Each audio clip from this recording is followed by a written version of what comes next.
Hi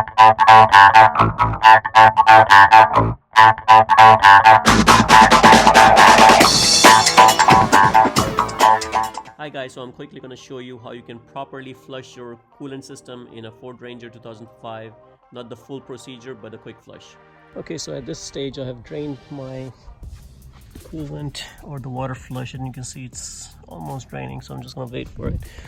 One more thing I'm going to show you, which nobody else does, and I would highly recommend. So I bought these pipes, and you need to clear out any liquid that you have.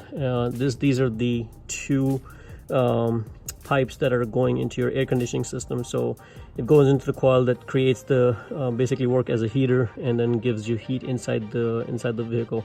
So there's no way for you to drain this out until you do it this way. And the way I did it, I took this pipe, and I'll give you a reference to the size in reference to a measuring tape. So this is the thickness of the size, basically. So basically what this thing just goes inside, not on top, but you can just slide it just right in.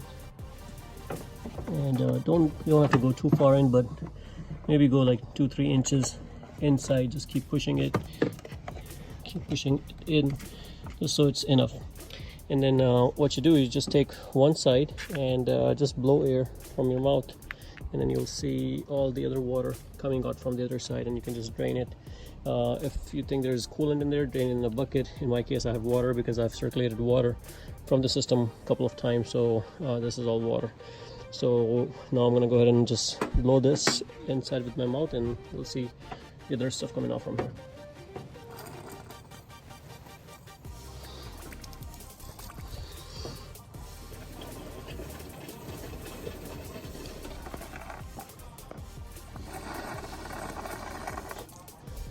You can see there's nothing going in but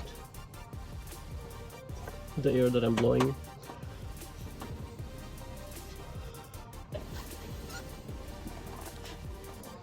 You can see how dirty this water is.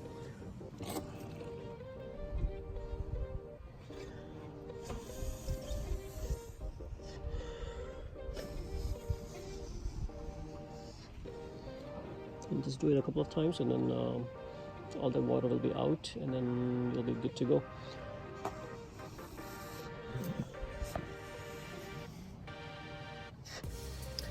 I think at this stage I've pretty much drained out all the water. So once this is all out, that is it. Also, once there are these two pipes that go on them, so once you remove them, basically it's much you'll see whatever the residue over here is, you can hear it draining from the bottom as well, because all these pipes will have some kind of water or liquid in there.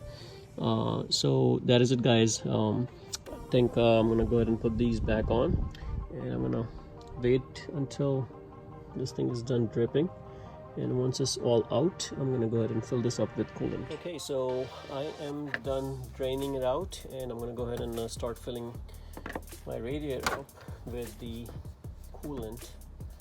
So just make sure everything is closed off, any hoses that you may have removed, or if you have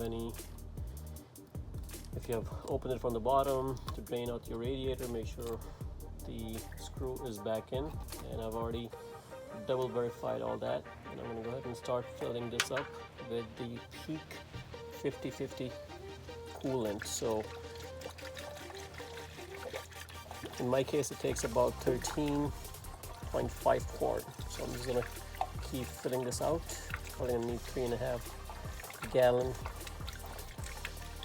somewhere around there. Alright guys, and once you're done adding the coolant, you're gonna have to start your engine, let the air bubbles come out, and that would be it. Next what you want to do is turn the engine on, and you'll see the access will start going in, and you keep pouring. So you'll see the bubbles will keep coming out, and just keep pouring little by little, and eventually you will see it will start popping off, because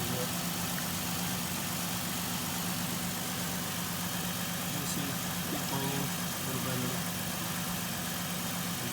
coolant is circulating, and I think mine is almost done, so I think I'm going to stop right here as the coolant starts to drip. Stop that in, so I'm going to go ahead and put in a little bit more.